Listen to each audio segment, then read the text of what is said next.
Hello, this is Kevin, Earthway Experience Permaculture. Today I'd like to speak a little bit about the ethics of permaculture. Permaculture ethics are derived from primitive cultures, primitive people. The Lakota people, for example, the Sami people, the Aboriginal people. They all cared for the earth. They cared, they went out and they made everything better. The Aboriginal people wanted to harvest from the land, for example, and the bushes would grow up so much that it was hard for them to get through and hunt and gather. So they would create wildfires, and those wildfires would clear the brush, but it would give better hunting possibilities, better gathering possibilities.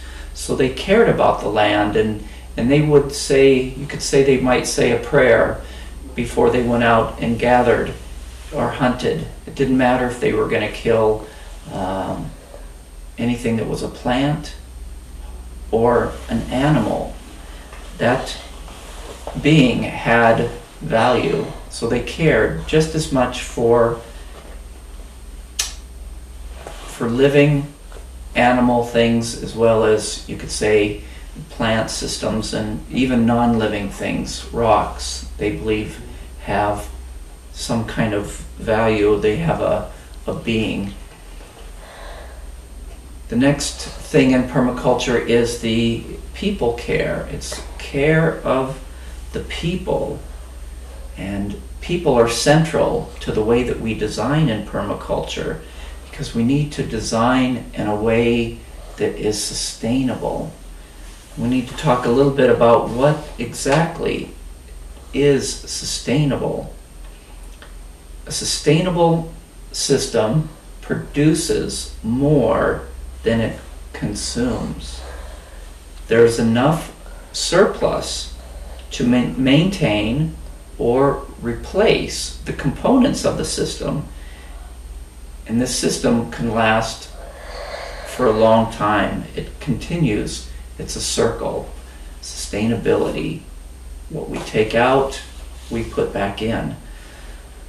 What I really like about permaculture and the people care is that when people start to connect with the earth in a really good way, they tend to forget and they be angry at people, and they forget to be thankful for people.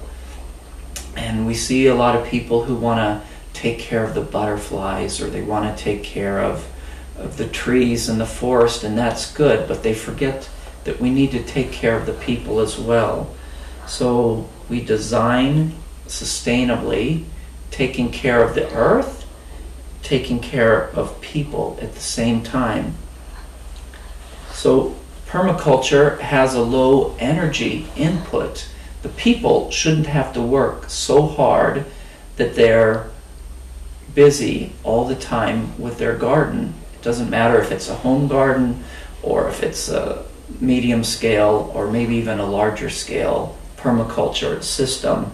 The energy input has to be low so that we're not becoming a slave to our garden. Permaculture is to make our life easier, not to make our life harder. So permaculture is people care and it's earth care. Permaculture, we should be able to provide a surplus, so that surplus is then returned to either the earth or to people. We sell or we give away our surplus so that we create a world that's abundant. If we have chickens, for example, we grow food for the chickens. The chickens give us eggs, and then we give them chickens. We give the chickens food. So it's a circle. We want to have no pollution. A pollution is just a surplus of something that we don't use. So if we use the manure in permaculture, then it's not pollution. So the idea of permaculture is that we create a new society, a new landscape where we look out and everybody is abundant. Everybody is taking care of the land. Everybody is taking care of the resources. Permaculture is about absolute abundance. So thank you for visiting, and we'll see you next time. Doksha!